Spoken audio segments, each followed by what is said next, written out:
Good morning everyone. डुगू Gauri, good morning. उम्मीद है आप सभी बढ़िया होंगे।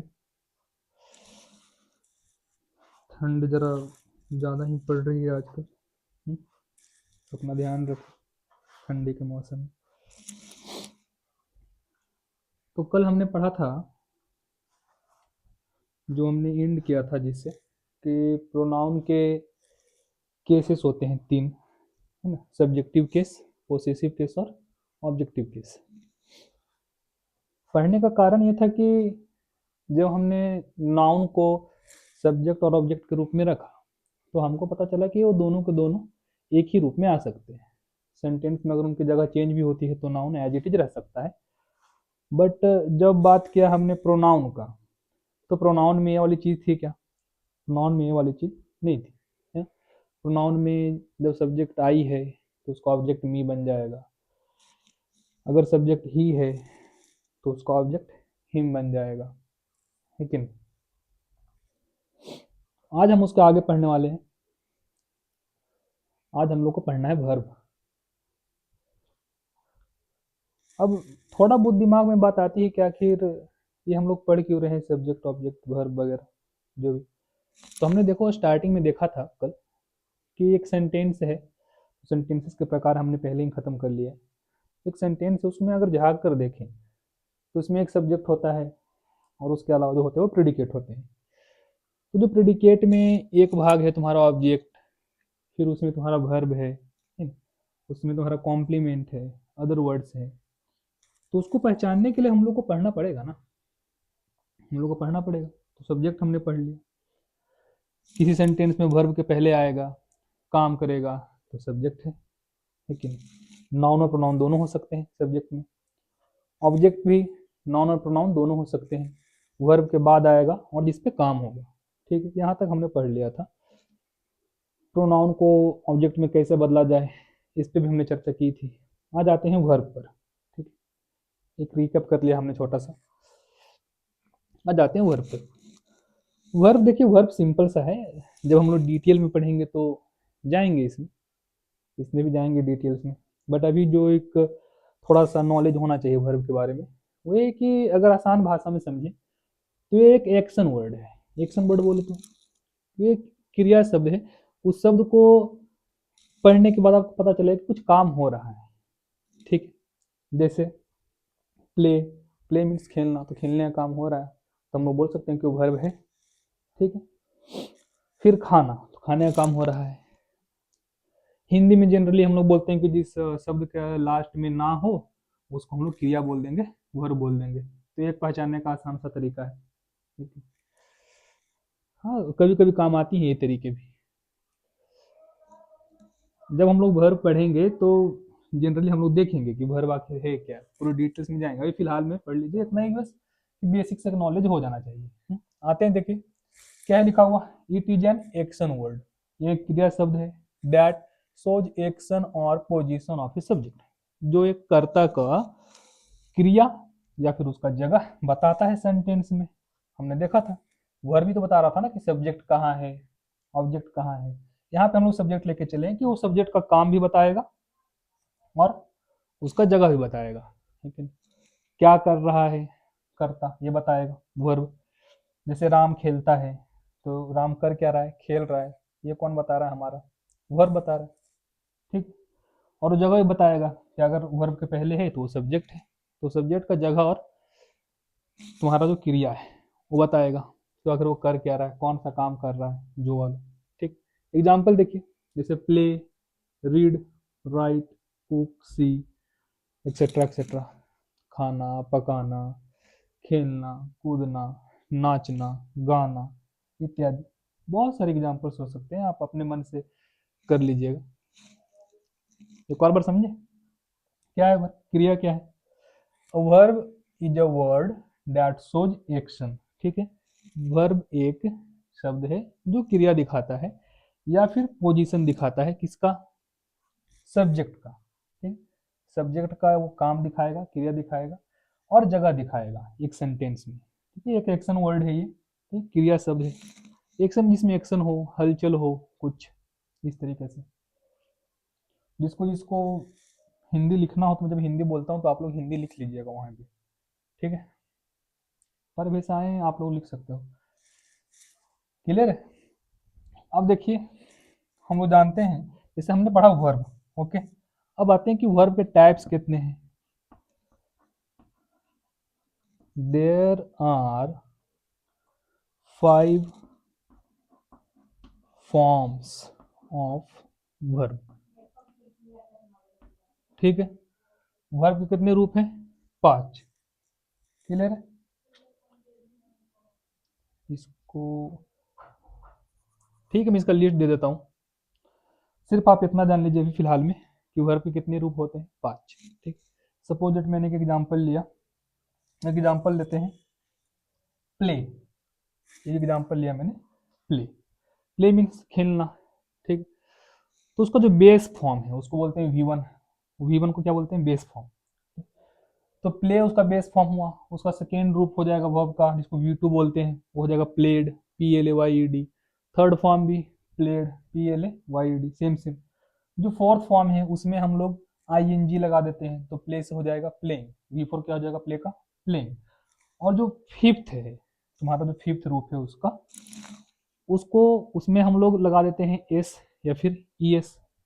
क्लियर है। तो प्लेज हो जाएगा PLAYS, प्लेज हो जाएगा, ठीक है। ऐसे बहुत सारे शब्द हैं, शब्द मीन्स की वर्ब हैं, जिसके सारे के सारे 5 रूप होते हैं। क्लियर है। किसी किसी में सारे के वर्ड्स तुम लोग को, जितने भी वर्ब्स के वर्ड मिलेंगे वो सारे के सारे सेम होंगे। किसी किसी में V1 और अलग होगा और V2 और V3 सेम सेम होंगे। क्लियर है। आते हैं उस पर, लिस्ट दे देता हूँ मैं आप लोगों को। देखिए, ये है आपके वर्ब के 5 फॉर्म्स। इसी की बात कर रहे थे हम लोग कि 5 फॉर्म्स होते हैं वर्ब के अलग अलग। एक जो बेस फॉर्म है ये वाला, जिसको हम लोग V1 बोलते हैं, प्ले, किल, राइट, ईट, रीड, जो भी वर्ब, उसको जो फर्स्ट फॉर्म होगा उसी को बेस फॉर्म बोलते हैं हम लोग। सपोज दैट कि हमने ये एग्जांपल लिया प्ले का, तो उसका V2 प्लेड, V3 भी प्लेड, V4 प्लेइंग और V5 प्लेज। क्लियर। अब इसमें देखने वाली बात ये है कि जो V2 और V3 है, कुछ कुछ वर्ब वाले वर्ड्स आपको ऐसे ऐसे मिलेंगे, कुछ कुछ वर्ब्स आपको ऐसे मिलेंगे कि जिसका V2 मीन्स वर्ब का दूसरा रूप और V3 वर्ब का तीसरा रूप, ये दोनों का दोनों सेम होगा। यहाँ तक कि स्पेलिंग भी उनकी सेम होगी। जैसे सपोज दैट प्ले अगर बेस फॉर्म है तो उसका देखिए V2 प्लेड और V3 भी प्लेड, दोनों सेम है कि नहीं। V4, इसमें जनरली हम लोग ING लगा देते हैं, ठीक। जनरली हम उसमें ING लगा देते हैं, ING लगा के उसको हम लोग V4 बनाते हैं। अब यहाँ तक तो बात समझ में आती है। कभी कभी क्या होता है कि तुम्हारा जो V4 है ये कंटिन्यूटी को दिखाता है। हम जब टेंस में आगे जाएंगे तो पढ़ेंगे V4 का यूज कहाँ पे है। अभी भी जो बेसिक बेसिक चीजें हैं कि V1 का उपयोग, V2 का उपयोग, V3 का उपयोग, V4 का उपयोग कहाँ कहाँ होगा, V5 का उपयोग कहाँ होगा, ये बेसिक से हम लोग थोड़ा बहुत लेके चलेंगे। लेकिन फिलहाल में यहाँ पे ये जानिए कि V4 कंटिन्यूटी को दिखाता है। टेंस में हम लोग जानेंगे इसके बारे में डिटेल्स में। दूसरा कि ये वाला जो V4 है आपका, जैसे प्ले का V4 प्लेइंग, ठीक है, किल का V4 किलिंग, ठीक है, ईट का ईटिंग। क्लियर है। बेस फॉर्म में हम लोग ING लगा देते हैं। तो ये जो V4 है ये कभी कभी नाउन का काम करता है, याद रखिएगा। ये जो V4 है उसमें ING तो रहेगा, as it same it is, ऐसा ही रहेगा एकदम सेम एज इट इज, एकदम डिट्टो। ING उसमें रहेगा, वर्ब में ING लगा हुआ रहेगा, लेकिन वो काम करेगा किसका? नाउन का, वर्ब का काम नहीं करेगा उस वक्त। तब एक बात याद रखिएगा कि जब तुम्हारा जो V4 है मीन्स V1 और प्लस ING जो तुम्हारा है, अगर वो काम नाउन का करे तब उसको बोलते हैं जीरंड, ठीक है, तब उसको बोलते हैं जीरंड। कभी कभी एग्जाम में आता है identify the gerund from the following sentences, निम्नलिखित वाक्य में से जीरंड को पहचानें। अब वो आपको फंसाने के लिए करेंगे क्या, वो जो V4 है जिसमें वर्ब में ING लगा हुआ हो, ऐसे 2-3 वर्ड दे देंगे। अब आपको पहचानना पड़ेगा कि उसमें जो वर्ड है वो आखिर नाउन का काम कर भी रहा है या नहीं, ठीक है, वो नाउन का काम कर भी रहा है या नहीं। अगर नाउन का काम कर रहा है और उसमें ING लगा हुआ है तब वो V4 है, वो V4 बोल रहा हूँ, तब वो जीरंड है, ठीक है। अगर वो नाउन का काम ना करे तब वो सिर्फ V4 है, वो जीरेंड नहीं हो सकता। क्लियर है, समझ में आया ये वाला V4। इस पे आते हैं, देखिए ये दोनों पर हमने देखा कि कहीं कहीं पे जो V2 और V3 होते हैं फॉर्म्स, इन दोनों का स्पेलिंग एकदम डिट्टो होता है, सेम होता है। ठीक है, तो अब यहाँ से सवाल आता है कि आखिर हम लोग पहचानेंगे कैसे। ठीक है, हम लोग पहचानेंगे कैसे? अगर सेंटेंस में अगर मान लेते हैं कि ये जो प्लेड है या फिर जो किल्ड है, ये अगर सेंटेंस में आ गए तो हमको कैसे पता चलेगा कि ये V2 का इस्तेमाल किया है हमने या V3 का किया है, क्योंकि स्पेलिंग तो सेम है। लेकिन अब सपोज दैट कि अगर किसी सेंटेंस में रोट आता है तो हमको पता है कि राइट का सेकेंड फॉर्म है रोट, तो हम लोग बोलेंगे कि V2 का इस्तेमाल किया है, स्पेलिंग सेम नहीं है उसका।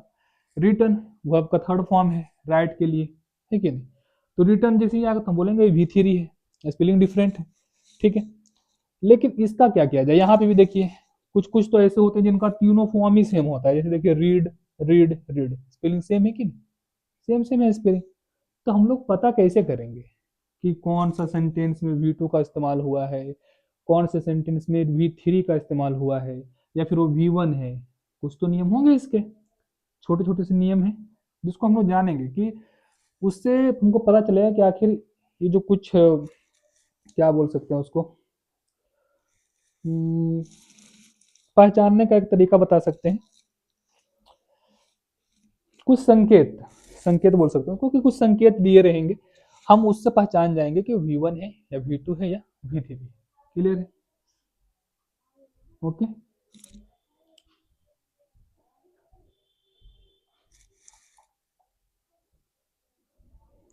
देखिए हमने यहाँ पे कुछ सेंटेंसेस लिखे हैं आपके लिए। पहला सेंटेंस देखिए, yesterday I killed a tiger. ठीक है, कल मैंने एक बाघ मारा। ठीक है, ये देखिए यहाँ पे किल्ड। सेकेंड सेंटेंस है, Sonu has killed a dog. Sonu ने एक कुत्ते को मारा। ठीक, मारा मतलब कि जान से मार दिया। ठीक, यहाँ पे भी किल्ड है, यहाँ पे भी किल्ड है। मैं इसी की बात कर रहा था कि अब जो किल का जो V2 है किल्ड, और V3 भी है किल्ड, दोनों का स्पेलिंग भी सेम है। तो हम लोग पता कैसे करेंगे? हम लोग को पता होना चाहिए कि नहीं कि इसमें V2 कौन सा है, V3 कौन सा है। पहचानेंगे कैसे? सेंटेंस को पढ़ कर कैसे पता चले कि यहाँ पे हमने कहाँ पे V3 का इस्तेमाल किया है या फिर V2 का इस्तेमाल किया है? स्पेलिंग तो दोनों सेम है। ठीक, यहाँ पे देखिए having taught sir went home. अब जो, अगर आप लोग को पता हो, टीच मीन्स पढ़ाना, टीच का V2 होता है टॉट और V3 भी होता है टॉट। ठीक है, तो अब टॉट जो है उसका स्पेलिंग तो सेम है V2 में भी और V3 में। तो हम लोग पहचानेंगे कैसे कि इस सेंटेंस में, इस पार्टिकुलर सेंटेंस में हमने टीच का कौन सा फॉर्म इस्तेमाल किया है, आइदर V2 किया है या फिर V3 किया है, ये पता कैसे चले? तो इसी के लिए एक देखिए आप लोग को एक नोट लिखवाते हैं, यहाँ से हम लोग नोट पढ़ेंगे कुछ फॉर्मूलेज या फिर कुछ संकेत की, जिससे हम पहचान सके कि V1 का इस्तेमाल कहाँ है, V2 का कहाँ है, V3 का कहाँ है, V4 का कहाँ है। इस प्रकार से देखिए, लिखिएगा नोट, नोट नंबर 1। नोट क्या है कि अगर किसी सेंटेंस में हैव रहे, ठीक है, या हैज रहे, या हैड रहे, या हैविंग रहे, तो इसके बाद, ठीक है, तो इसके बाद माने कि प्लस में कर देता हूं मैं, तो इसके बाद हमेशा V3 का इस्तेमाल होगा। क्लियर है? यहाँ लिख देता हूँ के बाद। ठीक है, कि सेंटेंस में अगर हैज हो, हैव हो, हैड हो या हैविंग हो, तो उसके बाद हमेशा V3 का इस्तेमाल होगा, वर्ब का तीसरा रूप का इस्तेमाल होगा। अब देखिए फिर से आते हैं सेंटेंसेस पे। देखिए इसमें है कहीं पे हैव, हैज, हैड या फिर हैविंग? नहीं है, तो ये सिंपल सा मान के चलिए कि ये V2 है। ठीक, यहाँ पर देखिए हैज है, हैज के बाद V3, हैविंग है, हैविंग के बाद V3। अब हम लोग पहचान गए कि नहीं? अब आप लोग को आसानी होगी कि आप लोग V2 और V3 पहचान सकते हो, यद्यपि उनके स्पेलिंग सेम। ठीक है, अगर स्पेलिंग सेम ना हो तो फिर तो आप लोग रट्टा ही मार लो। जैसे राइट, रोट, रिटर्न, रोट आएगा V2, रिटर्न आएगा V3। क्लियर है? अब लिखिए नोट नंबर 2, इसको लिख लीजिए आप लोग। पॉज करके लिख लीजिएगा। नोट नंबर 2 क्या कहता है अपना? नोट नंबर 2 कहता है कि अगर डू हो,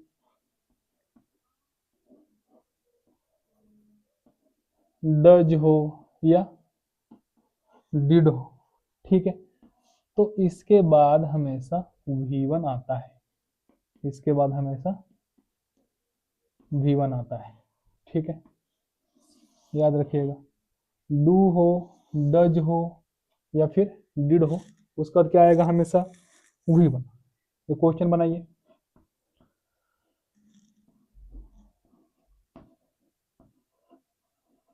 सवेरा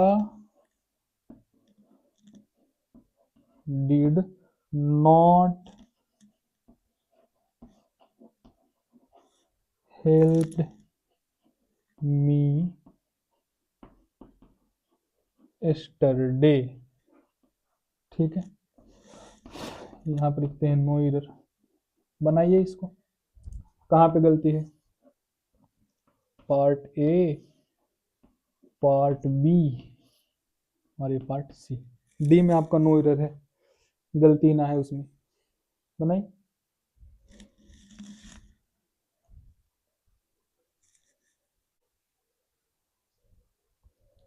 बन गया? बिल्कुल, इसी में है गलती। हमने देखा था, देखिए कि डिड रहे, डज रहे, ठीक है, या फिर डू रहे, तो उसके बाद वर्ब का फर्स्ट फॉर्म इस्तेमाल होता है, तो यहाँ पे हेल्प नहीं होगा, यहाँ पे होगा हेल्प, ठीक है, हेल्प नहीं होगा, हेल्प होगा। क्लियर है? नोट नंबर 3, नोट नंबर 3 लिखिए। लेट हो और प्लस में ऑब्जेक्टिव केस हो, ठीक है, ऑब्जेक्टिव केस हो। अब आप लोग में से कोई ऐसा नहीं है ना जिसे ऑब्जेक्टिव केस पता नहीं है, कल हमने इसी का चर्चा किया था, ठीक है। तो उसके बाद हमेशा V1 आता है। हम लोग भी पढ़ रहे हैं V1 का उपयोग, कि कहाँ कहाँ पे V1 का उपयोग होगा, देख लीजिए। लेट हो, ऑब्जेक्टिव केस हो प्लस में, तो उसके बाद V1 आएगा, प्लस में V1 आता है, ठीक है। ऑब्जेक्टिव केस के बाद V1 ही आता है इसे। क्लियर है? एग्जाम्पल, एग्जाम्पल देखिए। लेट मी डांस, ठीक है। लेट से स्टार्ट हुआ, मी ऑब्जेक्टिव केस किसका? आई का, और डांस तुम्हारा V1 है, ठीक है। एक और एग्जांपल लिखते हैं। लेट हिम सिट, लेट से स्टार्ट हो रहा है, देखिए ही का ऑब्जेक्टिव केस हिम, और सिट तुम्हारा V1, ठीक है। हिंदी देख लो, इसका हिंदी। मुझे नाचने दो, ठीक है। उसे बैठने दो। क्लियर? कुछ करने दो, खाने दो, लेट हिम ईट। तो जब लेट से स्टार्ट होता है तो उसके आगे हम लोग ऑब्जेक्टिव केस लगाते हैं, और ऑब्जेक्टिव केस के बाद V1 का इस्तेमाल होता है, ठीक है। क्लियर है यहाँ तक? ये सब छोटी छोटी बातें हैं जो, इसलिए मैं, हम लोग बेसिक से लेके चले हैं कि आप लोग को जो जो वर्ड्स का हम लोग इस्तेमाल कर रहे हैं, जितना देर तक हम लोग पढ़ेंगे, तो ऐसा कुछ वर्ड्स नहीं आना चाहिए जिसको हम पहले से जानते ही ना हो। अगर ऐसा कुछ होगा तो मैं पर्सनली बता दूंगा वहाँ पे। आप लोग का काम है याद रखना। और आप लोग में से जिसको भी हिंदी चाहिए तो मैं हिंदी में बताता हूँ, अगर आप ध्यान से सुनते होगे तो मैं हिंदी में बताता हूँ। आपका काम है, मैं यहाँ पे लिखता नहीं हूँ, हाँ कहीं कहीं पे मैं लिख भी दूंगा, बट जहाँ पे मैं लिखता नहीं हूँ तो आप ये काम की जब सुन के लिख लीजिएगा। अगर आपको हिंदी में समझ में ज़्यादा आता है तो आप इंग्लिश लिख लीजिए पहले, और उसी के नीचे हिंदी लिख लीजिएगा, ताकि आप लोग को आगे समझ में आए जब भी आप अपने नोट्स को पढ़ो, ठीक है। अगर ये इतनी बात समझ में आ गई है नोट नंबर 3 तक, तो चलो क्वेश्चंस बनाते हैं। कुछ क्वेश्चन देखते हैं हम।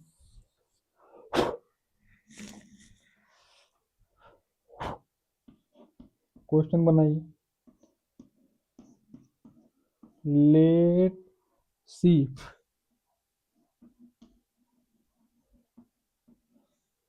Played ludo, let she played ludo with me. यहाँ पे आ गया आपका नो एरर। ये आपका ए, यहाँ तक कर देता हूँ, बी सी। बताइए कहाँ गलत है। एक और क्वेश्चन लिखिए, let him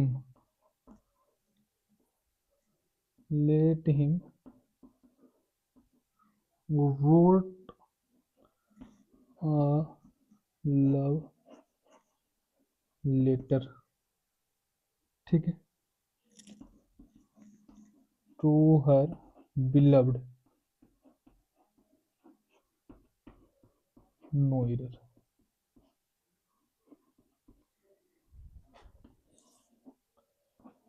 a part, B part, C part. बताइए कहाँ गलत है। अभी अभी हमने पढ़ा तीन नियम पढ़े ना, उसमें तीसरा क्वेश्चन है। देखिए पहला हमने अभी पढ़ा था कि लेट से अगर कोई सेंटेंस स्टार्ट हो रहा हो तो लेट के बाद हमेशा ऑब्जेक्टिव केस आना चाहिए। सी तो सब्जेक्टिव केस है, तो ये पार्ट में गलत है, तो ये हो जाएगा सी का क्या होता है जी, हर। ठीक है, लेट हर। और ऑब्जेक्टिव केस के बाद हमेशा V1 का उपयोग होता है, ये V3 है, V2 मान के चलो जो भी, तो इसको हम लोग कर लेते हैं प्ले। ठीक है, let her play ludo with me. अब ये सही। सेकेंड वाले में देखिए, लेट हिम, ही का ऑब्जेक्टिव केस सही है यहाँ तक। ये देखिए, ये तो V2 है, होना क्या चाहिए था V1। ठीक है, तो ये हो जाएगा right, write a love letter to her beloved. वो अपने प्रेमिका को एक प्रेम पत्र लिखता है। क्लियर है, आगे बढ़े।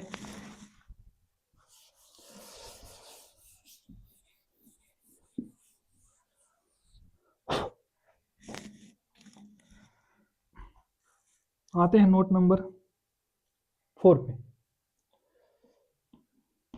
नोट नंबर 4 पे अगर मेक हो या फिर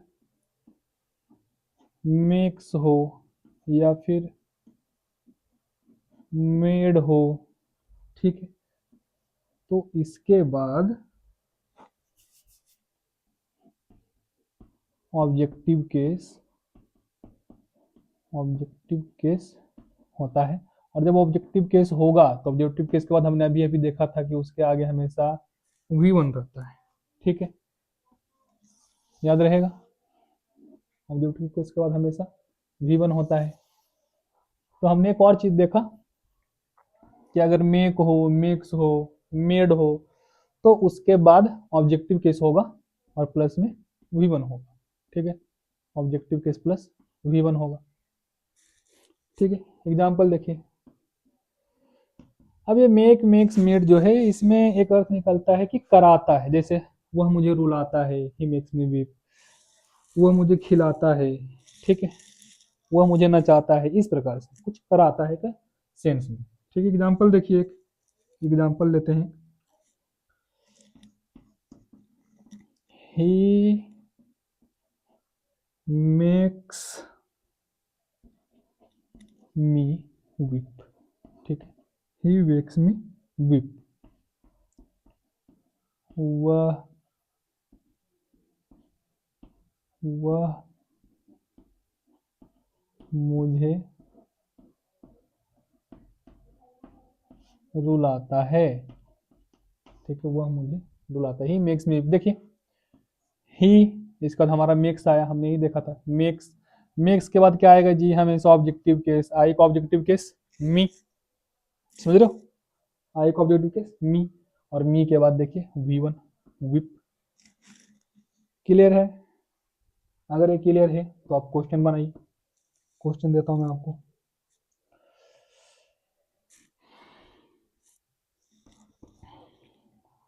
बनाइए। Neetu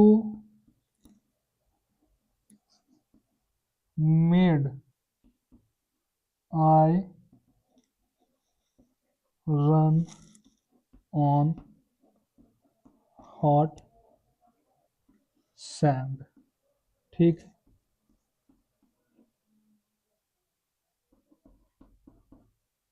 clear. Neetu made iron on hot sand. देखिए ए बी सी, या फिर नो इधर डी। बनाइए, Neetu made iron on hot sand. Neetu मुझे गर्म बालू पर दौड़ाती है। बनाइए, सिंपल है कि नहीं। देखिए नीतू मेड है, ठीक है यहाँ तक। लेकिन मेड के बाद हमने क्या देखा था, देखिए मेड के बाद क्या आना चाहिए, ऑब्जेक्टिव केस। अब आई तो ऑब्जेक्टिव केस है ही नहीं, इसका मतलब बी में गलती है। आई का ऑब्जेक्टिव केस क्या होगा, me. Neetu made me run on hot sand. Run तुम्हारा है V1 है, ठीक है। अच्छा एक और बात, यहाँ से लेके यहाँ तक ये जो मेक है, मेक्स है और मेड है, इसको बोलते हैं कॉजेटिव वर्ब। दूसरे कलर से लिख देता हूँ मैं, causative verb. Causative verb, clear है।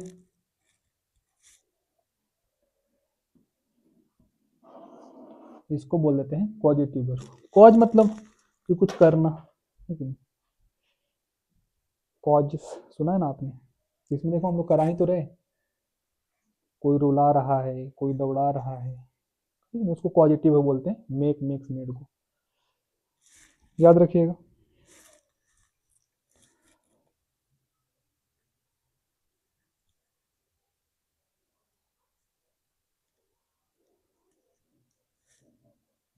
ठीक है, यहाँ तक क्लियर है।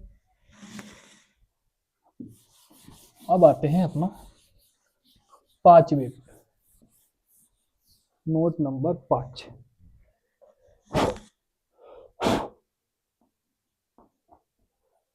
नोट नंबर 5,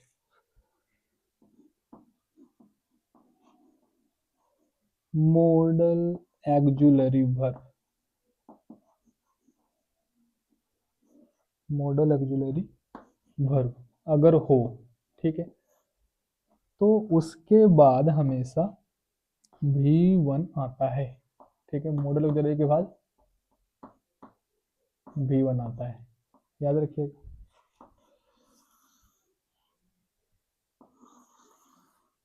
लिख लीजिए, मॉडल ऑक्सिलरी के बाद V1 आता है। अब अगर आपको मॉडल ऑक्सिलरी वर्ब नहीं पता है तो आप लोग लिख लीजिए, हम लिखवा देते हैं यहाँ पे, मॉडल ऑक्सिलरी वर्ब। ये टोटल 13 होते हैं, ठीक है, टोटल 13 होते हैं। लिख लीजिए कौन कौन से हैं, कैन, कुड, ठीक है, may, might, shall, should, will, would,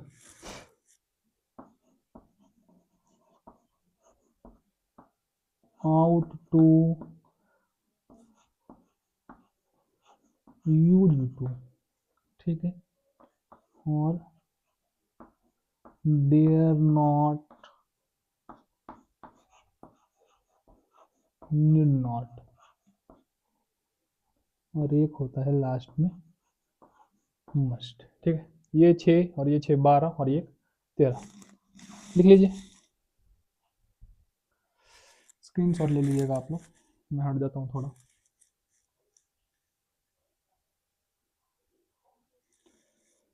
जब भी मॉडल ऑक्सिलरी वर्ब हो, मीन इन 13 जो है इनमें से अगर कोई हो तो उसके आगे हमेशा V1 को उपयोग कीजिए, ठीक। अगर ये बात समझ में आई हो तो इस पर क्वेश्चन करते हैं 2-3 प्रकार का। देखिए कैसे कैसे क्वेश्चन आ सकते हैं।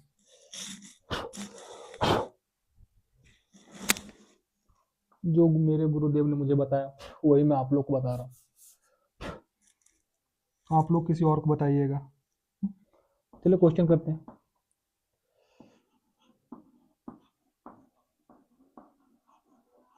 We should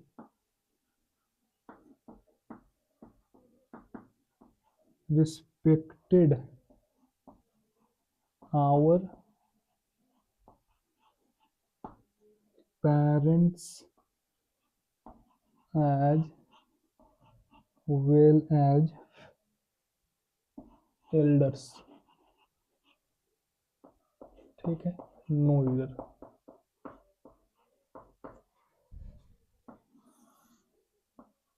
A B C, बताइए किस पार्ट में गलत है। दूसरा क्वेश्चन है फिल इन द ब्लैंक। ठीक है, you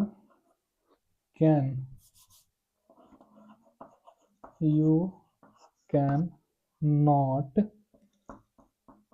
Khalistan a love letter. ठीक है, ऑप्शन दे देता हूँ। रोट, राइट ऑप्शन सी में, रिटन और ऑप्शन डी में राइट्स। ठीक है, क्वेश्चन नंबर 3 देखते हैं।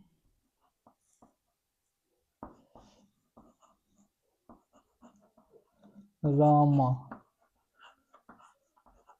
used to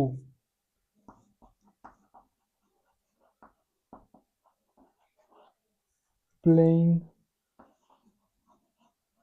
chess every day।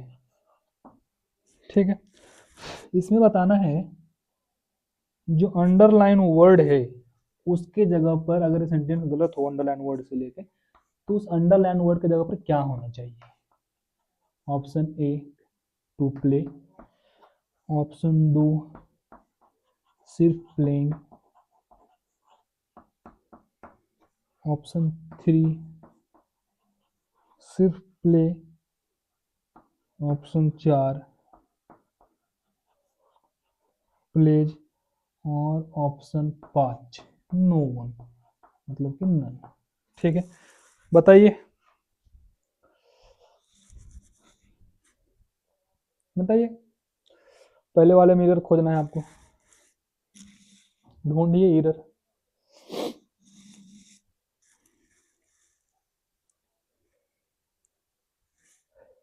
देखिए क्या था कि जब भी मॉडल ऑक्सिलरी वर्ब आए तो उसके बाद हमेशा V1 का उपयोग होगा।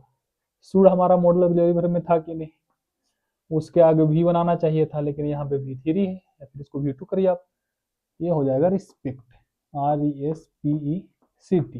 ठीक है, we should respect our parents as well as elders. ठीक, कि हमें अपने बड़ों का और अपने माता पिता का सम्मान करना चाहिए, इज्जत करना चाहिए, आदर करना चाहिए। ठीक है, सेकेंड देखिए, ये जो कैन है, कैन भी क्या था, मॉडल ऑक्सिलरी वर्ब था क्या, नहीं मॉडल था ये। तो कैन के बाद भी क्या नॉट है, तो उसके बाद भी क्या आएगा, V1 आना चाहिए। V1 देखिए इसमें क्या है, राइट, रोट, रोट तो सेकेंड फॉर्म है, रिटन थर्ड फॉर्म है, राइट फिफ्थ फॉर्म है, ये वाला राइट हो जाएगा, WRIT। ठीक है, ऑप्शन नंबर बी सही। थर्ड देखिए, Rama used to playing chess every day. अब यूज टू जो था हमने पढ़ा था यहाँ पे, यूज टू था। ठीक है, यूज टू मॉडल है, मॉडल ऑक्सिलरी वर्ब है वो, तो उसके बाद हम लोग को V1 का इस्तेमाल करना चाहिए। तो यूज टू के बाद क्या आना चाहिए, प्लेइंग की जगह पे प्ले। अब क्योंकि हमने टू प्लेइंग को अंडरलाइन किया था तो यहाँ पे टू प्ले आएगा, सिर्फ प्लेइंग को अंडरलाइन करते तो प्ले आता। क्लियर है इतनी बात, छाप लीजिए, छापने का काम हम लोग बहुत अच्छे से करते हैं ये।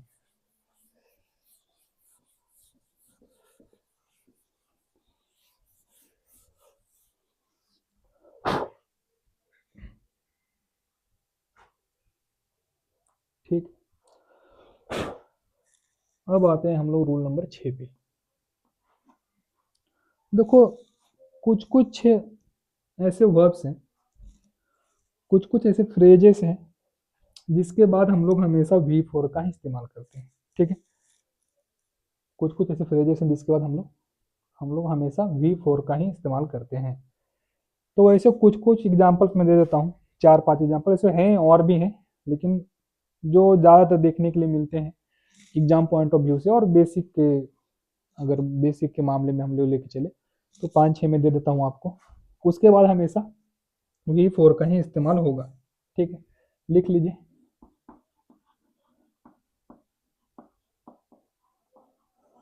फॉलोइंग फ्रेजेस,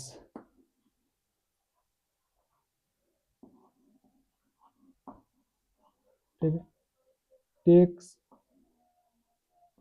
इसको बॉक्स में लिख देता हूँ, 2 + V4।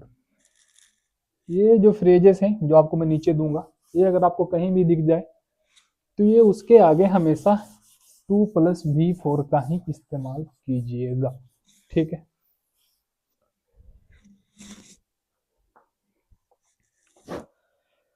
Suppose that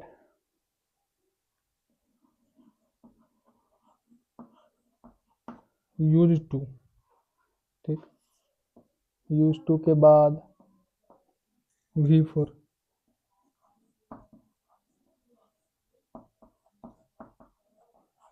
addicted to, इसके बाद भी V4। ठीक है, accustom to, ACCUSTOMED, accustom to. ठीक, इसके बाद भी V4। क्लियर है। हैबिचुएटेड टू, HABITUATED,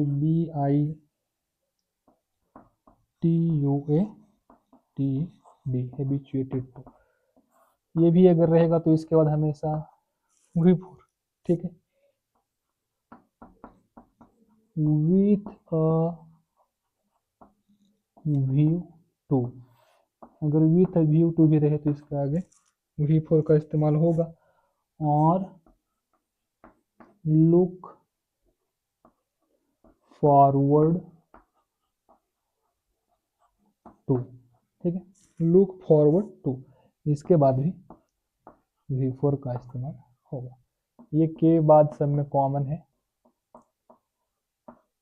क्लियर, के बाद हमेशा जब भी आपको ये फ्रेज देखने के लिए मिले तो उसके आगे हमेशा V4 का इस्तेमाल कीजिएगा। ठीक है, अच्छा एक और बात, ये जब फ्रेजेस होते हैं तो जनरली इनके आगे इज, एम, आर, ठीक है, वाज, वर देखने के लिए हमको मिल ही जाता है। तो आप इसको ऐसे याद रखिए कि is, am, are plus was, were, ठीक है, प्लस में वो जो फ्रेजेस दिया हूँ ये सब, ये वाला अगर ये रहेगा तो हम लोग V4 का इस्तेमाल करते हैं। ऐसे भी is, am, are, was, were के बाद V4 का इस्तेमाल होता ही है जनरली। ठीक है, तो एक और शॉर्टकट तरीका रह जाएगा आपको पास याद रखने के लिए।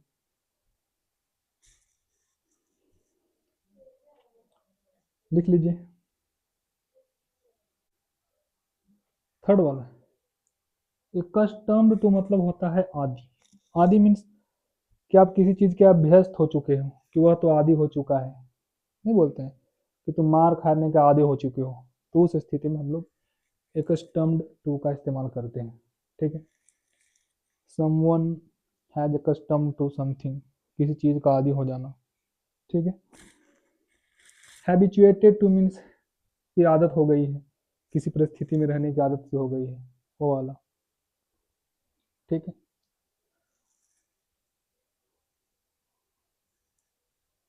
यूज टू, यूज टू मैंने क्या, अभ्यस्त, कि अब तो उसको आदत पड़ चुकी है, अभ्यस्त हो चुका है उस काम के मामले में।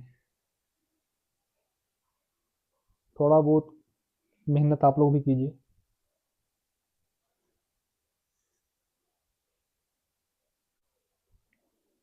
हो गया। इसका मतलब होता है कहावत, ठीक है। इसको मुहावरा भी कहते हैं, मुहावरा, ठीक है। इसी को हम लोग कहीं कहीं पे वाक्यांश भी बोल देते हैं कि वाक्य का अंश है ये, ठीक है। वाक्यांश बोल देते हैं फ्रेज को। फ्रेज मतलब वाक्यांश, कहावत, मुहावरा। हो गया, क्लियर है यहाँ तक? अगर ये क्लियर है तो आप लोग क्वेश्चन बनाइए। कुछ क्वेश्चन देता हूँ, सॉल्व कीजिए। क्वेश्चंस को लेके चलना चाहिए ताकि रिवीजन होते रहे अपना, है ना। आई एम, ठीक, I am looking forward to meet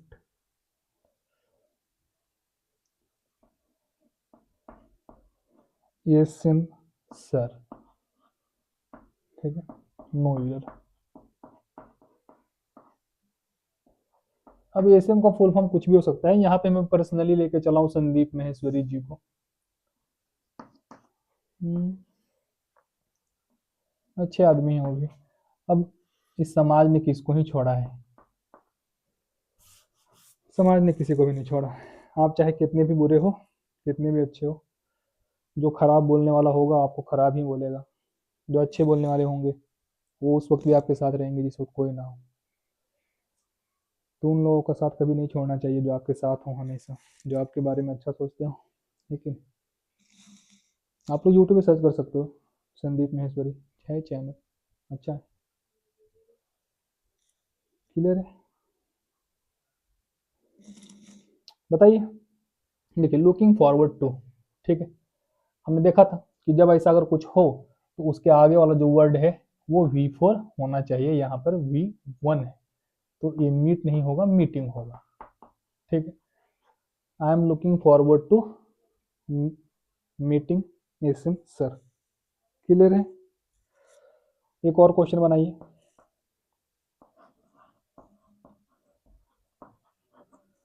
Sonam is addicted to drink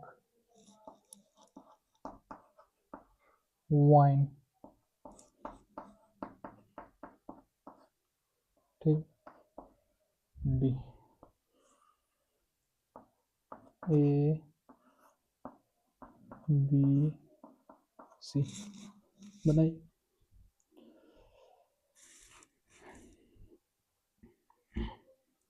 हाँ, समाज में अच्छे भी होते हैं, बट आपको किसी दिन ऐसे पता चला कि आप जिसको फॉलो कर रहे हो वही खराब निकल गए।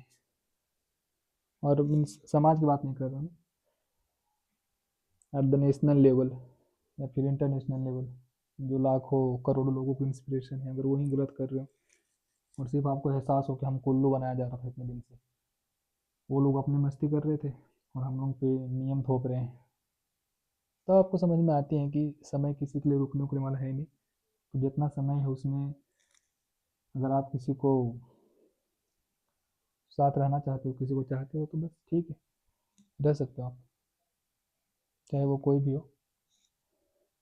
आपको जो करना है वो कर सकते हो, बस कि अपने नुकसान के लिए किसी को आर्थिक हानि ना पहुँचे या फिर इमोशनली आप हर्ट ना कर दो किसी को। ज़िंदगी भर का सवाल है तो आप कर ही सकते हो, कोई दिक्कत वाली बात नहीं है। चलिए देखते हैं इसको। Sonam is addicted to drink wine. अब एडिक्टेड टू के बाद हमने देखा था अभी अभी कि V4 होता है कि नहीं।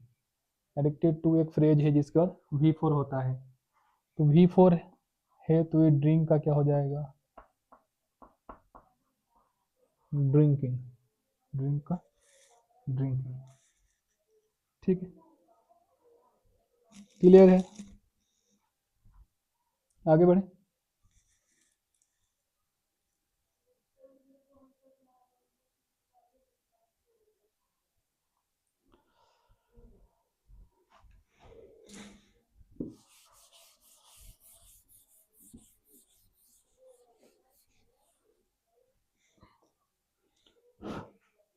अब आते हैं नेक्स्ट पे, 7वें पे।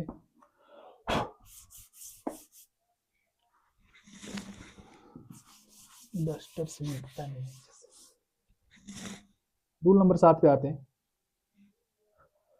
अब आते हैं कंडीशनल सेंटेंसेस। CONDITIONAL,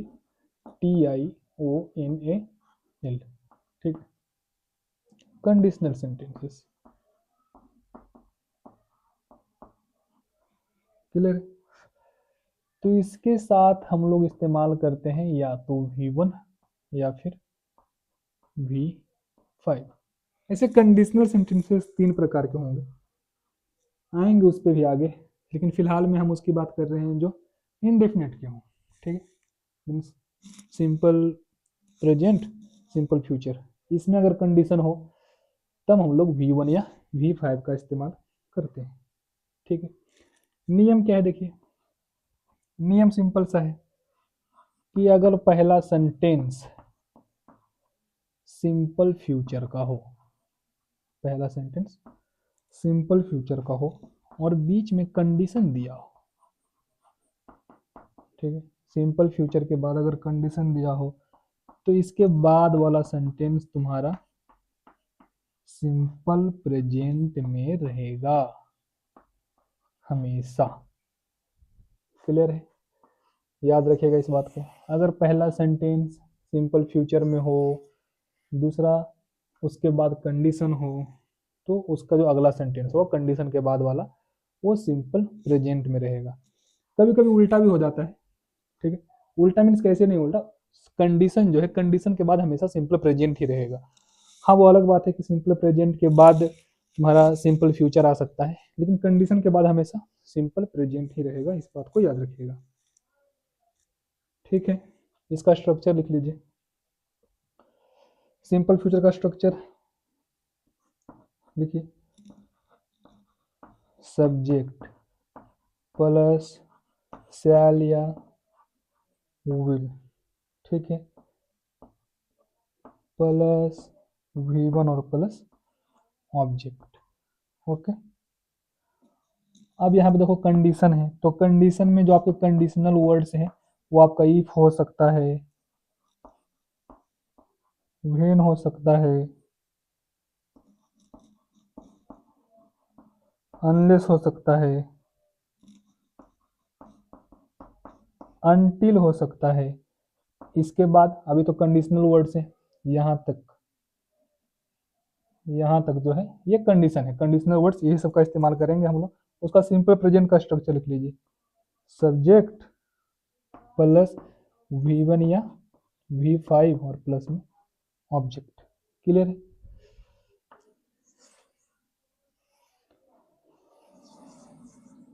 लिख लीजिए, ये कंडीशनल वर्ड्स हैं, यहाँ पे लिखता हूँ,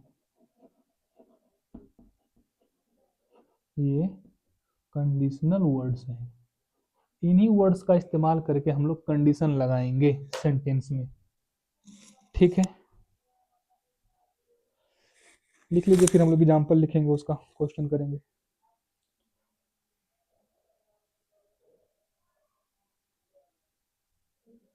ठीक,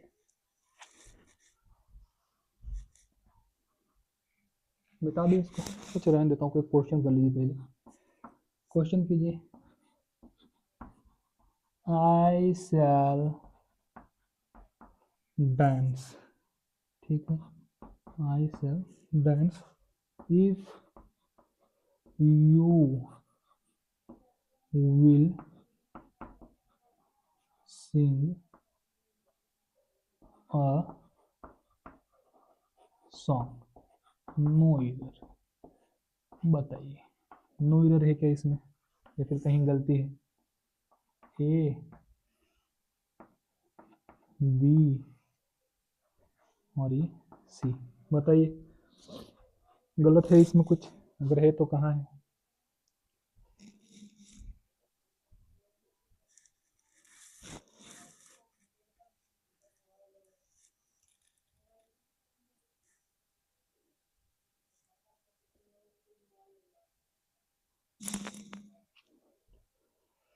देखिए हमने देखा था I shall dance, subject plus shall will में से शैल डांस V1, तो ये तो दिख रहा है सीधे सीधे कि ये तुम्हारा सिंपल फ्यूचर है।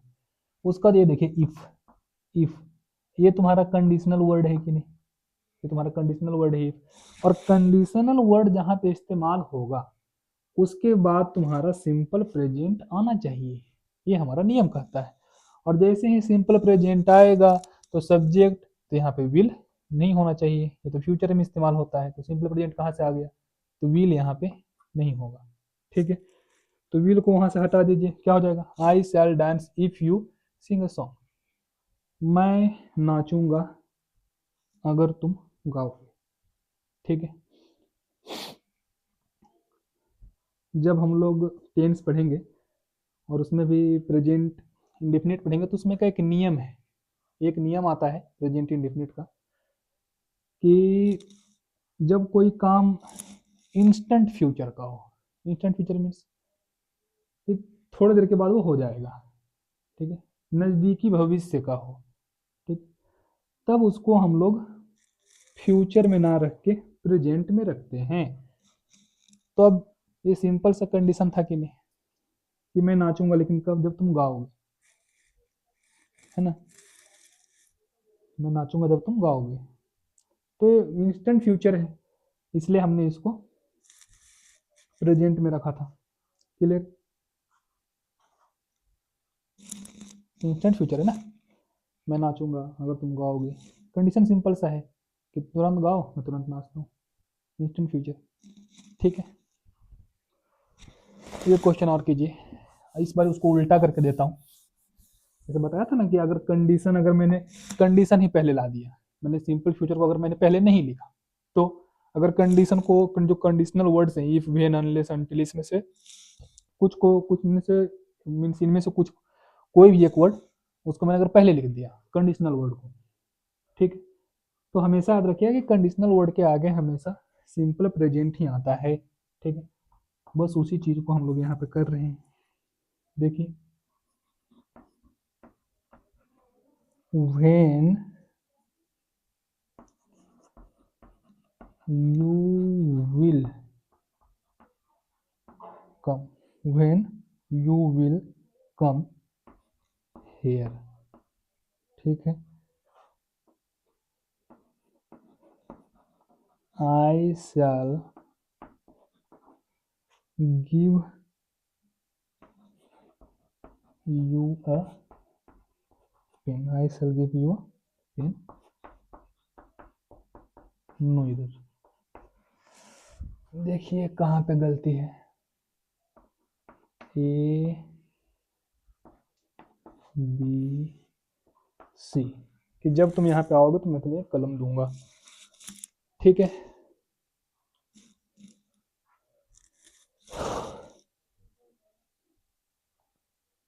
ठीक, अच्छा कंडीशन को कैसे पहचाने, एक तो आप कंडीशनल वर्ड से पहचान सकते हो, या फिर देखो कि दूसरा काम कब हो रहा है। ठीक है, जैसे जो दूसरा काम होगा वो जनरली कंडीशन के बाद ही होगा, है ना, जैसे मैं नाचूंगा तो उसने कंडीशन रखा ना कि मैं कब नाचूंगा, जब तुम गाओगे, तो गाने का काम पहले होगा कि नहीं, है ना, उसी प्रकार when you will come I shall give you a pen, मैं तुम्हें पेन दूंगा लेकिन कब, जब तुम आओगे। क्लियर है, तो आने का काम पहले होगा ना। क्लियर,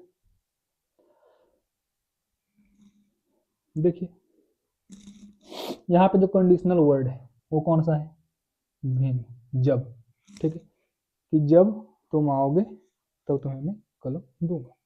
ठीक है, अब हमने ये देखा था कि कंडीशनल वर्ड के बाद हमेशा सिंपल प्रेजेंट होना चाहिए। देखिए, एक कंडीशनल वर्ड है तुम्हारा, कंडीशनल वर्ड, इसके बाद सब्जेक्ट है, ठीक है, लेकिन इसके बाद तुम्हारा V1 होना चाहिए था, विल नहीं होना चाहिए था यहाँ पे, तो हम इस विल को यहाँ से हटा देंगे। ठीक है, बस इसी की बात कर रहा था मैं कि कभी कभी कंडीशनल वर्ड्स ही पहले दे देते हैं वो लोग, तो आप लोग याद रखिए कंडीशनल वर्ड के बाद हमेशा सिंपल प्रेजेंट का ही इस्तेमाल करते हैं, उसी का इस्तेमाल होगा, और सिंपल प्रेजेंट में हम लोग V1 या V5 का इस्तेमाल करते हैं, ठीक है। सिंपल फ्यूचर में भी करते हैं V1 का इस्तेमाल। क्लियर है?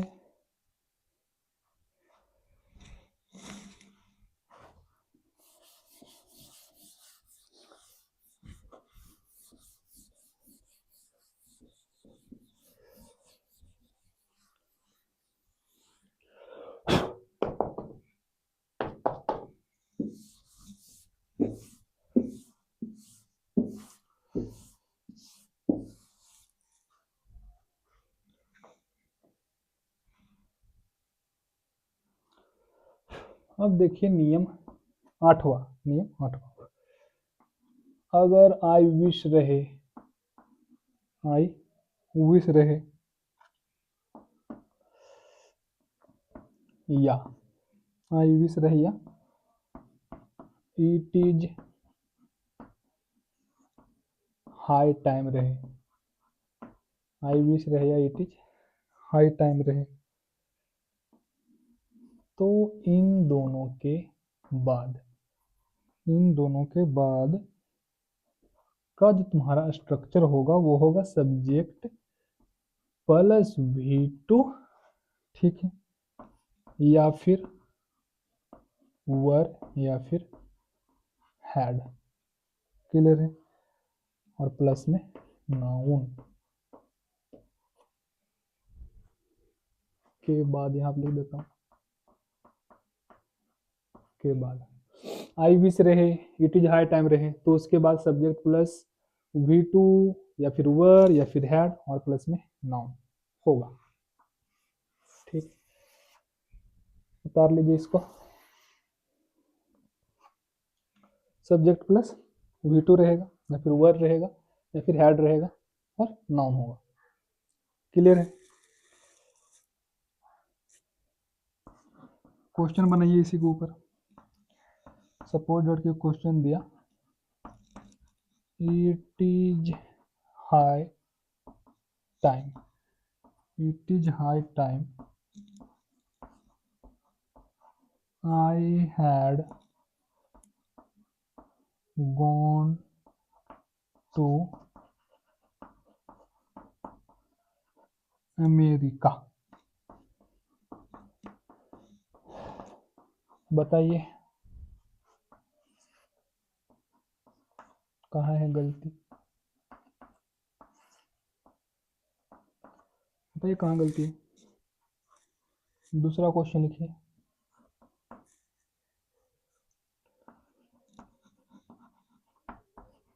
आई wish I were a bird, ठीक है, आई wish I were a bird.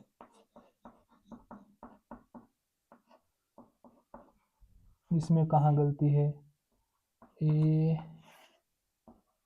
B या सी में गलती है ही नहीं। एक और लिखिए, I wish I have a red pen.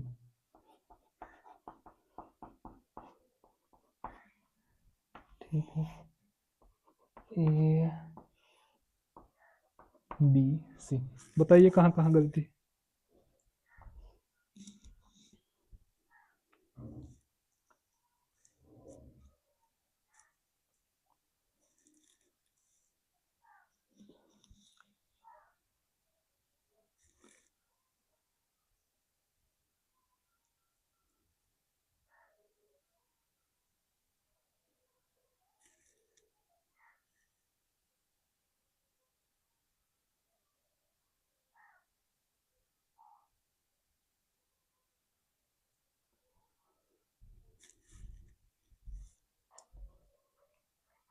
इन दोनों का ही अर्थ होता है काश, ठीक है।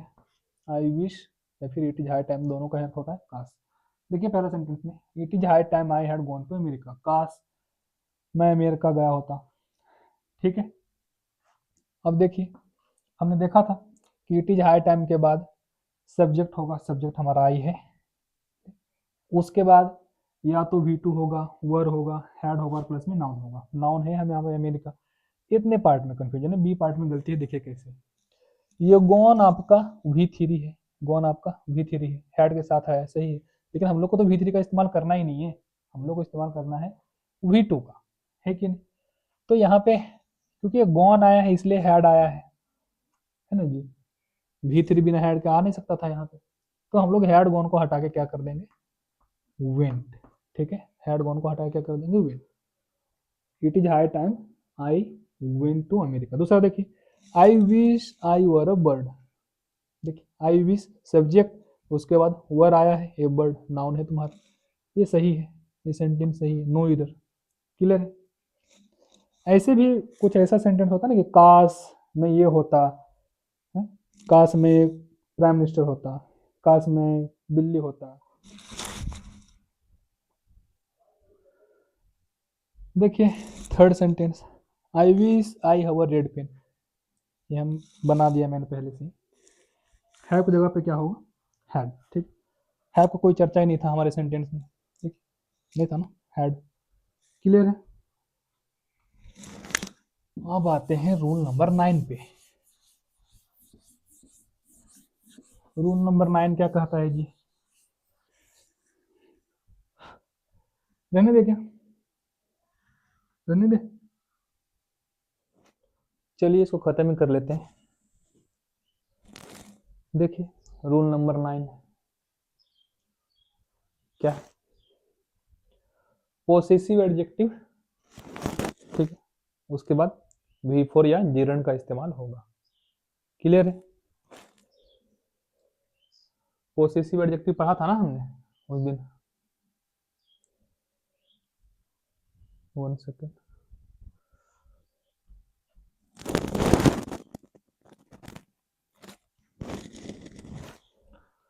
उस दिन पढ़ा था हमने पोसेसिव एडजेक्टिव। देखिए नीचे लिख दिया हूं मैं, माई, ही, हर, योर, आवर, देयर, ठीक, ये सारे के सारे पोसेसिव एडजेक्टिव हैं। इसके साथ आपका जीरन का इस्तेमाल होता है, या फिर इसको यूं कहिए कि जब जीरन आएंगे तब इनका इस्तेमाल होगा, क्लियर। अच्छा,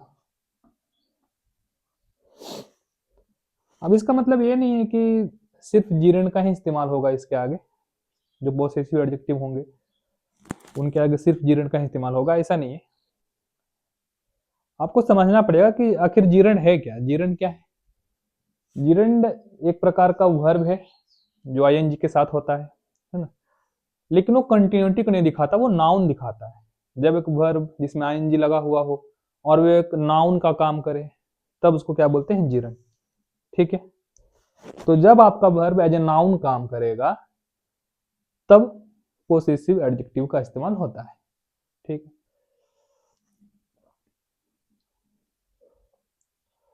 सपोज दैट कि एक एग्जांपल लेते हैं, एक एग्जांपल देखिए, I like his car, clear, I like his car, मुझे उसकी कार पसंद है। इसमें हमने कहा आईएनजी लगाया है लास्ट में, लेकिन हिज आया है ना, ये देखिए हिज आया यहाँ पे। कहने का सेंस क्या है कि जो पोसेसिव एडजेक्टिव है वो नाउन के पहले इस्तेमाल होते हैं, और जीरन हमारा नाउन की तरह काम करता है। यद्यपि उसमें V4 है, आईएनजी लगा हुआ है वर्ब में, लेकिन काम तो नाउन का कर रहा है ना, तो आप कंफ्यूज मत होइएगा। कहने का सिंपल सा सेंस ये है कि जब आपका वर्ब नाउन की तरह काम करे तब आप उसके पहले पोसेसिव एडजेक्टिव का इस्तेमाल करते हो, ठीक है। कहीं कहीं पे लोग कंफ्यूज हो जाते हैं कि V4 है पोसेसिव एडजेक्टिव के बाद, लेकिन वो काम जीरन का कर रहा होगा, ठीक है, मीन्स नाउन का काम कर रहा होगा, जीरन होगा तो नाउन का काम करेगा वो, क्लियर है। जब एक वर्ब जिसमें आईएनजी हो वो नाउन का काम करे, ठीक, उसको हम लोग उपयोग कर सकते हैं किसके बाद, पोसेसिव एडजेक्टिव के बाद, ठीक है। अगर ये क्लियर है तो बनाइए। देखिए 2-3 एग्जांपल्स और दूंगा मैं, समझ जाओगे आप, जो कंफ्यूजन था वो क्लियर हुआ। देखिए सपोज दैट ये क्वेश्चन है, his teachers is very famous in Bihar, ठीक, नो एरर। इसको मान लेते हैं ए, यहाँ बी, ये सी। बताइए कहाँ गलती है? ये डी है अपना, कहाँ गलती है? एक क्वेश्चन और लेते हैं।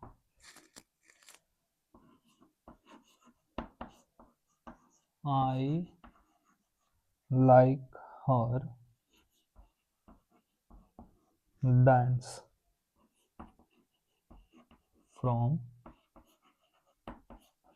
चाइल्ड हुड, ठीक।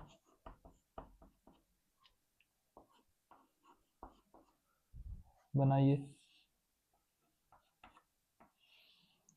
बी और ये सी, बनाइए दोनों क्वेश्चन, कहाँ पे गलती है?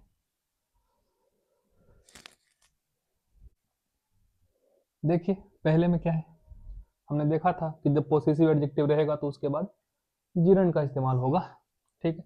हिज पोसेसिव एडजेक्टिव है, लेकिन यहाँ पे देखिए टीचर्स, ये तो वर्ब हो गया ना, ठीक है। इसमें गलती है, क्या होना चाहिए यहाँ पे? पोसेसिव एडजेक्टिव का टीच का टीचिंग कर देते हैं, हिज टीचिंग, ठीक। I like her dance from childhood, मुझे उसका नाचना बचपन से पसंद है, बचपन से पसंद है। बताओ क्या गलती है? हर के बाद, हर पोसेसिव एडजेक्टिव है तो हर के बाद जीटन का इस्तेमाल होना चाहिए था, वी फोर आना चाहिए था। ये डांस है, इसको चेंज कर दीजिए डांसिंग में, आसान था, ठीक है।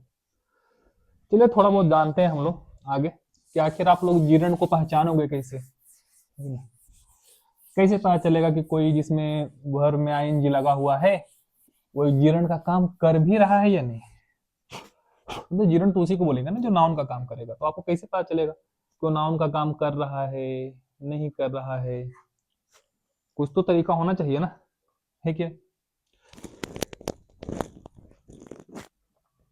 तो एक तो आसान तरीका ये है कि जब वर्ब में आईएनजी हो, सपोज दैट की कुकिंग हो, ठीक है, कुकिंग हो, ठीक है, तो ये दोनों का काम कर सकता है। देखते हैं कैसे। ये जो कुकिंग है, कुकिंग माने पकाना, ठीक, और एक पका रहा है, कंटिन्यूटी को दिखाएगा तब। अभी दोनों का काम करेगा कैसे? देखिए दोनों से सेंटेंस बनाता हूं मैं। सी इज कुकिंग, ठीक है, एक सेंटेंस हो गया। दूसरा, आई लाइक हर कुकिंग, ठीक है, आई लाइक हर कुकिंग। अब दोनों में ही कुकिंग है कि नहीं? यहाँ भी कुकिंग है और यहाँ भी कुकिंग है। हाँ, ज्यादातर इस्तेमाल जो हम लोग करते हैं डेली लाइफ में तो उसमें ये सारे सेंटेंसेस आते हैं। तो बहुत ज्यादा चांसेस है कि अगर आपने नहीं पकड़ा इनको तो आप कंफ्यूज रहोगे। कंफ्यूजन वाली चीज है ये। कंफ्यूजन क्या है इसमें? देखिए कि यहाँ भी कुकिंग है, यहाँ भी कुकिंग है, लेकिन यहाँ पे जीरंड है, लेकिन यहाँ पे जीरंड है। तो एक तरीका तो ये जो हमने अभी पढ़ा कि पोसेसिव एडजेक्टिव के बाद जीरंड का इस्तेमाल होता है, ठीक है। जीरंड मतलब नाउन का काम कर रहा हो, अगर कोई वर्ब आईएनजी लगा हुआ हो तो वो जीरंड है। तो हर के बाद हम लोग जीरंड का इस्तेमाल करते हैं, तो हमने पहचान लिया कि जीरंड है, ठीक है। और ये कुकिंग है, ये V4 है, ठीक है, ये नाउन की तरह काम नहीं कर रहा। लेकिन पहचाने कैसे? मेन प्रश्न तो ये, पहचाने कैसे? पहचानने का सिंपल से तरीका ये है कि जनरली हमने देखा है कि जब भी आप कंटिन्यूटी को दिखाइएगा तो या तो आप इज, एम, आर, वाज, वर, ये सब में कोई एक हेल्पिंग वर्ब आपके साथ होगा सेंटेंस में। क्लियर है? यहाँ पे देखिए इज है ना, ठीक, I am playing, you were playing, you are playing, she was playing, ठीक, ही इज प्लेइंग। तो जहां पे भी V4 होगा तो उसमें हेल्पिंग वर्ब का इस्तेमाल होगा उस सेंटेंस में। क्लियर है? तो हम उससे पहचान जाएंगे। दूसरा, यहाँ पे देखिए हेल्पिंग वर्ब का इस्तेमाल हुआ है कि नहीं दूसरे सेंटेंस में? नहीं हुआ। तो जब हेल्पिंग वर्ब नहीं आया है तो हम लोग वी फोर का इस्तेमाल क्यों करेंगे डायरेक्टली कंटिन्यूटी दिखाने के लिए? नहीं आ सकता बिना वी फोर के। ठीक है, बिना वी फोर के बोल रहा हूँ, बिना हेल्पिंग वर्ब के वी फोर नहीं आ सकता। क्लियर है? यहाँ पे हेल्पिंग वर्ब था तो वी फोर आया, यहाँ पे नहीं है तो नहीं आया। तो अगर ये वी फोर नहीं है तो है क्या? तब हमारा दिमाग चलता है कि अच्छा वी फोर तो नहीं है, तो इसका मतलब क्या होगा? जीरंड। तो उसके लिए हमने एक बेसिक सा रूल आपको लिखवा दिया कि अगर पोसेसिव एडजेक्टिव है तो हम लोग उसके बाद जनरली नाउन का ही इस्तेमाल करते हैं। एक नियम याद रखिएगा, जो पोसेसिव एडजेक्टिव होते हैं, ठीक है, उसके बाद नाउन का ही इस्तेमाल होता है, नाउन के पहले ही आते हैं वो, वर्ब के पहले नहीं आते। ठीक है, लिख लीजिए कहीं पे, जो पोसेसिव एडजेक्टिव होते हैं वो वर्ब के पहले नहीं आते, नाउन के पहले आते हैं। तो आप लोग को एक कंफ्यूजन और होगा, फिर हम लोग यहाँ पे पढ़ क्यों रहे हैं? इसलिए पढ़ रहे हैं कि कहीं कहीं पे आप कंफ्यूज ना हो जाओ। बेसिक है ना, तो बेसिक में हमने V1 का उपयोग जान लिया, V2 का जान लिया, V3 का जान लिया, वर्ब का थर्ड फॉर्म तो जाना ना, तो V4 का भी जानना पड़ेगा ना। तो V4 का एक एग्जांपल तो हमने देखा था कि जेमार, वाज वेयर और कुछ सेंटेंसेस लिखे थे, phrases, to comes to, look forward to, था ना वो? हाँ कस्टम, वही वाला। तो उसके बाद हमने लगाया था कि उसमें था कि जेमार वाज वेयर था ना, तब हम लोग V4 का इस्तेमाल कर रहे थे। इसलिए यहाँ पे भी जान लिया हमने छोटा सा पार्ट लेके, तो दिखता तो V4 जैसा ही है कि नहीं, देखो ING लगा हुआ है, ठीक है, लेकिन वो काम जीरण का कर रहा है, तो V4 को लेके चले थे तो जीरण को भी लेके चले। ठीक है, तो इसको आप लोग ऐसे शॉर्टकट में समझिएगा कि पोसेसिव एडजेक्टिव नाउन के पहले आता है। अगर ये बात याद रहेगी तो आपको ये भी याद रहना चाहिए कि जो तुम्हारा वर्ब प्लस ING है वो नाउन की तरह काम करता है तो उसको जीरण बोलते हैं, यानी कि नाउन ही एक तरह से। ठीक है, नाउन की तरह काम कर रहा तो नाउन ही होगा ना, तो इसका मतलब नाउन के पहले फिर से आ गया कि नहीं पोसेसिव एडजेक्टिव। हाँ, तो इस तरीके से पहचान सकते हैं। एक और तरीका है, आप लोग सेंटेंसेस बना के देखिए। ठीक है, आप सेंटेंसेस बना के देख लीजिए।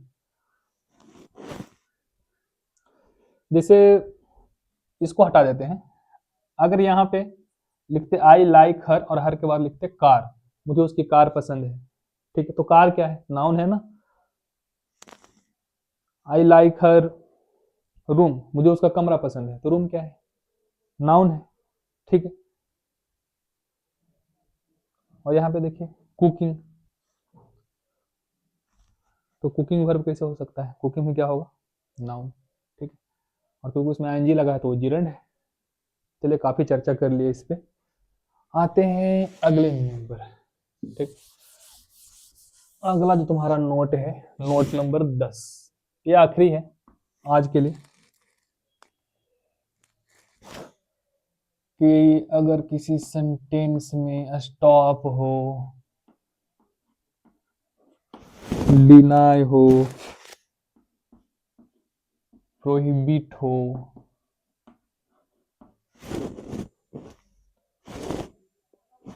या प्रीपोजिशन हो,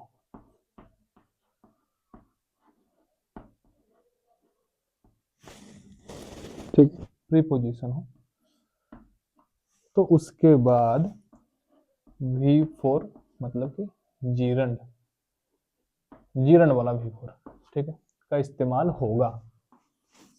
समझे? इसको भी आप सीधा सीधा यही समझिए कि ये सारे वर्ड्स नाउन के पहले इस्तेमाल होते हैं, वर्ब के पहले नहीं होते। ठीक है, हमारा जो जीरंड है वो नाउन की तरह ही काम करेगा ना, V4 नाउन की तरह काम करेगा तभी तो जीरंड बनेगा, है कि नहीं?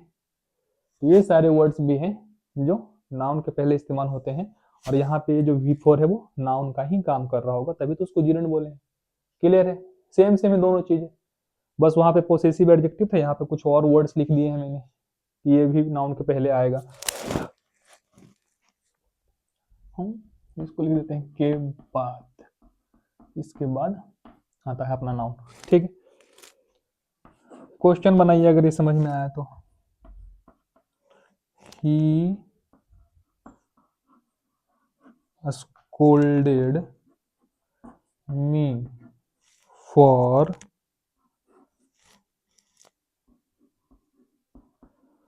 dance विथ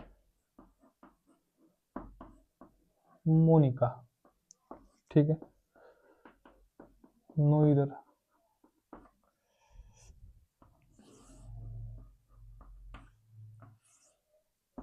बी और ये सी, बताइए कहाँ गलती है। हाँ, ये जो प्रीपोजिशन है इसमें कुछ वर्ड्स आते हैं जिसको हम लोग प्रीपोजिशन कहते हैं, ठीक है, हम लोग जानेंगे प्रीपोजिशन के बारे में। For this you have to learn some examples of prepositions, ताकि आप लोग को पता चले कि कहाँ पे प्रीपोजिशन का इस्तेमाल एक्चुअली में किया गया है सेंटेंस में। अगर आपको प्रीपोजिशन ही नहीं पता हो तो हमेशा थोड़ी कि ये सारे वर्ड्स ही आएंगे यहाँ तक वाले ही, ठीक। प्रोहिबिशन तो आपने देख लिया था सेंटेंसेस में, तो प्रीपोजिशन भी हम लोग देख लेंगे। फिर हम चलिए दूसरा क्वेश्चन कीजिए।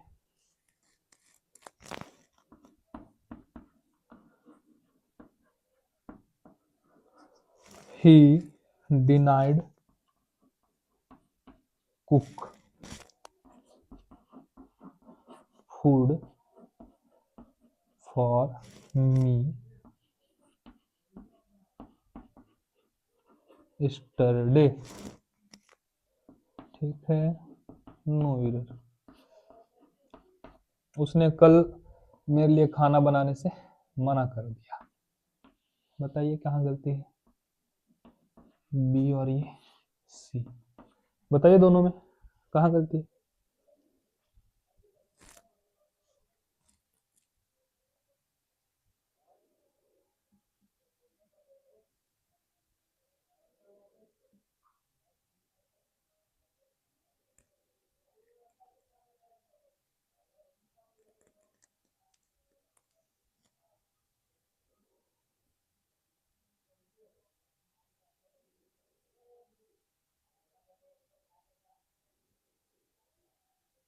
हो गया,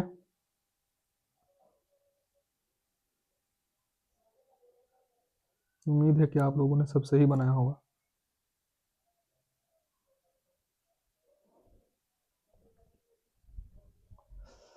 देखिए, he scolded me for dance with Monica, उसने मुझे मोनिका के साथ नाचने के लिए डांटा, ठीक है। अब स्टॉप, डिनाई, प्रोहिबिट ऐसा तो कुछ है नहीं इसमें, है ना। तो हमने एक यहाँ पे एक वर्ड देखा फॉर, ये फॉर क्या है, ये है प्रीपोजिशन, ठीक है। फॉर क्या है, प्रीपोजिशन।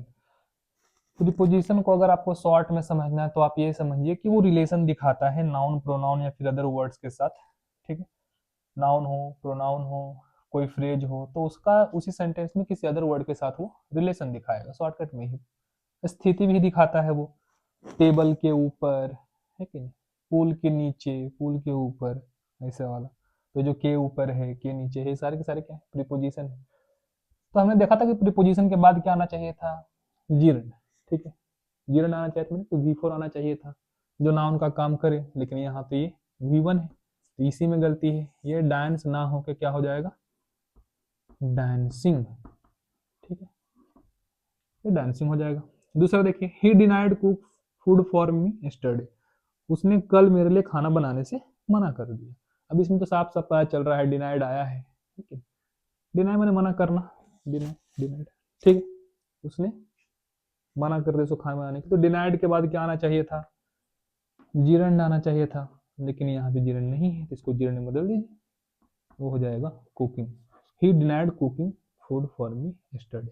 क्लियर है, आसान था कि नहीं।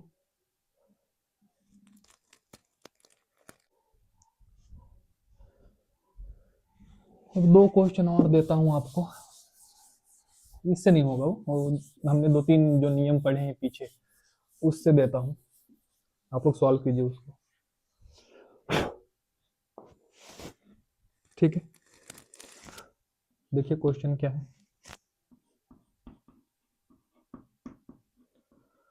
having dances, having dances, Mona went to Delhi. इसमें जानना है आपको कि ईयर कहाँ पे है, बी, ये सी और ये नोइर डी, इसमें गलती है ही भी नहीं। देखिए एक और क्वेश्चन है, फिल इन द ब्लैंक वाला है। If I dash a bird, I would fly in the sky। ठीक है, ऑप्शन दे देता हूँ, एम बी में, और सी में वाज, और डी में वर। बनाइए दोनों।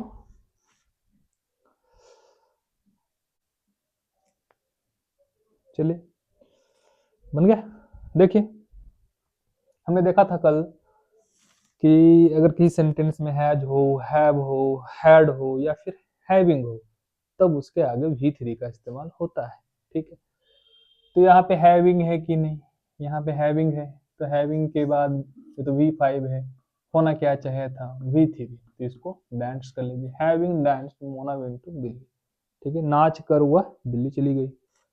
कुछ कर कर, उसके लिए हम लोग हैवी का इस्तेमाल करते हैं। हैविंग फूड, खाकर, ठीक, खाना खाकर। ओके,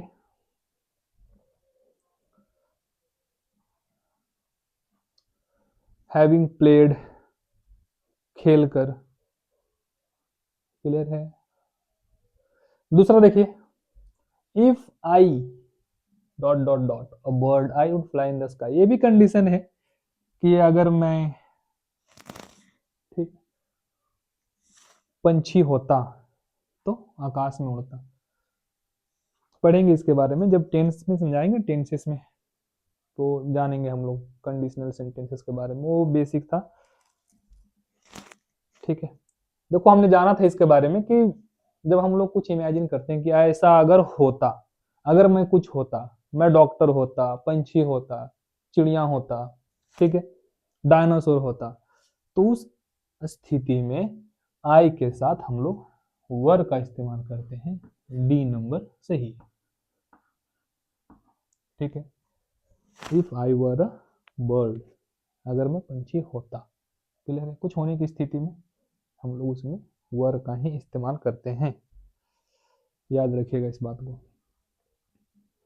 हाँ बस बेसिक इतना ही है। देखिए आप लोग ध्यान दीजिएगा कि अभी तक जो हमने पढ़ा है वो सारे के सारे बेसिक्स ही हैं।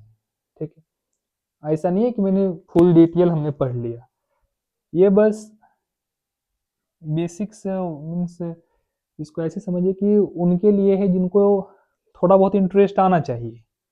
बहुत कुछ पढ़ने के लिए है, कुछ तो सीखने के लिए मिलेगा इसमें, ठीक है, ग्रामर के क्लास में,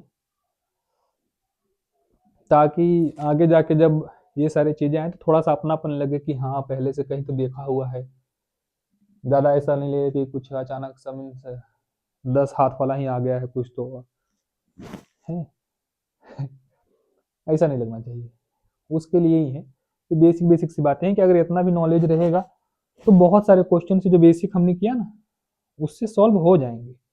अभी देखिए जो बीएसबी के बीएसईबी के जो पेपर्स थे क्लास 12th और 11th के, उसमें बहुत सारे ऐसे क्वेश्चन आए थे जो जो हमारा बेसिक से उसी से सॉल्व हो जाएगा, तो काम तो आता ही है ये। ठीक है, आगे हम लोग जब भी ग्रामर स्टार्ट करेंगे तो हम लोग स्टार्ट करेंगे नाउन। ठीक है,